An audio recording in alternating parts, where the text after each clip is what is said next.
Kesi ya jinai inayomkabili mwenyekiti wa Chama cha Demokrasia na Maendeleo Chadema jimbo la Geita, Neema Chozaire, imeshindwa kusikilizwa baada ya mtuhumiwa kutajwa kuwa ni mgonjwa. Shauri hilo lipo katika mahakama ya wilaya Geita, ambapo Neema Chozaire anakabiliwa na kesi hiyo dhidi ya Jamhuri, akidaiwa kupanga njama za kuwaua askari wa jeshi la polisi.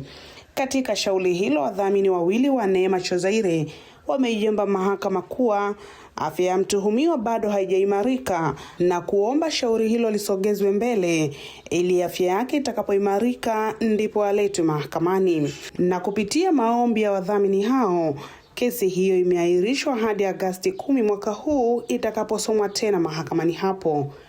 Na tuko Geita hapa mahakama kuu, tulikuwa na shauri la Neema Steven Chozaire ambaye anashtakiwa hapa mahakama ya wilaya ya Geita kwa kosa la kula njama za kumuua, za kufanya mauaji, na lakini kwa bahati mbaya kwa hati iliyowasilishwa huyo mtu mwenyewe ambaye njama ililiwa ili aweze kuuawa hajatajwa kwenye hati yenyewe, na leo ilikuwa ni siku ya kutajwa kwa kesi.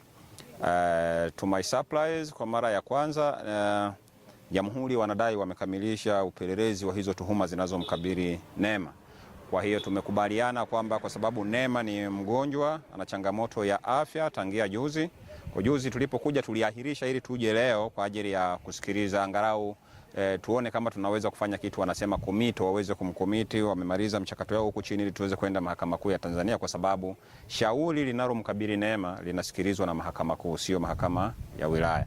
Sasa bahati mbaya kwamba afya ya Neema haijaimarika, na leo tena kama ambavyo mnafahamu pembeni yangu hapa wako wadhamini wawili, Pasquina pamoja na Sherajabu hapa, ambao wamefika kuiambia mahakama kwamba hali ya Neema haijaimarika, na tumeomba kwamba shauri hili liweze kusogezwa mbele ili aweze mpaka chaki kitengamaa, alafu ataletwa hapa mahakamani tuweze kuendelea. Sawa, kwa majina yangu ninaitwa Pasquina Ferdinand Lucas, ni mwenyekiti wa Chadema jimbo la Geita mjini, lakini pia ni mdhamini wa Neema Steven Chozaire. Neema Steven Chozaire ameshindwa kufika mahakamani leo kutokana na changamoto za kiafya ambazo toka Jumatatu pia tuliziwasilisha mahakamani kwamba ana changamoto ya kiafya, kwa hiyo akirecover basi atafika. Tukapewa siku moja, maana ya jana, leo tumfikishe mahakamani, lakini kwa bahati mbaya pia leo ameshindwa kufika kwa sababu bado hajaimarika. Hii ni Nyota Rez na mimi ni Jane Barnabas.